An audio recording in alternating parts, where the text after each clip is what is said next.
بسم الله الرحمن الرحيم. السلام عليكم ورحمة الله وبركاته. meegan maanta waxa igu qasbay inaan soo qabsado arrin aan rabay inaan dadka walaalaheena ee Somaliland inaan u cadeeyo anigoo ah gaashaan la sare Yuusuf Maxamuud Ismaaciil ku magac dheer Faratoon madaxweynaha Somaliland daraadiis ayaan u soo qabsaday inkastoo baryahan dambe aan maqlaynay nuux iyo ma aragtay waxoogaa yar oo shaqaaqa ah waxaan rabaa halkan inaan ka cadeeyo anoo dan gaar ah lahayn kana soo jeeda Puntland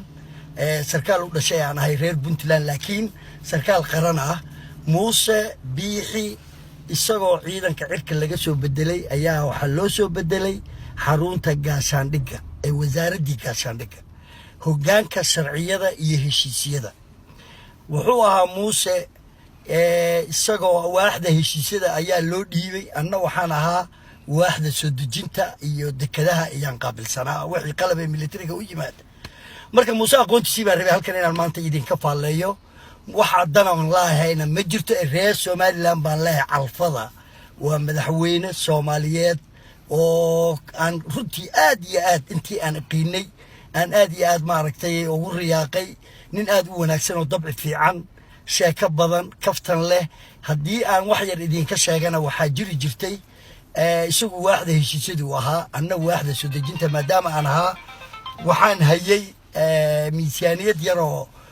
marmar saraakiisha wax laga siiyo marka aan saraakiisha u qaybiyaan Muuse u keeni jiray markaas Muuse wuxuu oran jiray qaadan maayo waligay ma iloobo intii saraakiileedeen wax siinay ninka kaliya iga diiday Muuse waxa wuxuu dhigi jiray anigu ma rabo adigana Faratoonow haddaad caruur leedahay caruurtaada ha u geyni lacagta oo ku baryayaa caruurtaada ha siinin waxaynu xaq u leenahay maaha inaguna malihin iska daabu iga waanin jiray marka Muuse aqoonta fiican baan u leeyahay ee iimaanka leh wuxuu ahaa sarkaal dhisan oo aqoon laho waliba aan takhasuskiisii ahayn meeshan markaa la keenay ahaa sarkaal ciidanka cirka ah si fiican baan u iqiinay dabci fiican baan ku iqiinay Muuse Muuse ninkan halkan anigu dan gaaron ka leeyahay caawa ma jirto Mareykan baan joogaa baahi ima hayso laakiin waxaa la yiri wax xaq ah in la sheega ayaa wanaagsan sida daraadeed baan reer Somaliland waxaan ka waaninayaa inaanan dan gaarana ka lahayn Muuse aanan isku reerahayn laakiin sarkaalnimadiisii iyo qiimihiisii bay dantu waxay ugu qasabtay inaan halkan aan ka sii daayo markaan maanta maqlay kiligaana waxay ugu qasbay markaan maqlay maanta nin cabanayo oo leh Muuse caag igu dhuftay Muuse hooyaday caayay markaan maqlay ayaan qaadan waayay Muuse nin noocaasa ma ahayn mana ka suurtowdo sida anigu aan qabo Faratoon ahaan intaas ay ugu qasabtay inaan meega u soo qabsaday ee ujeedada kalena kamalihi kamana lahaan karo dhammaan ummadda Somaliland waan salaamayaa waa dad walaalaheena oo nabadgelyadoodii sugay waa dad maragtay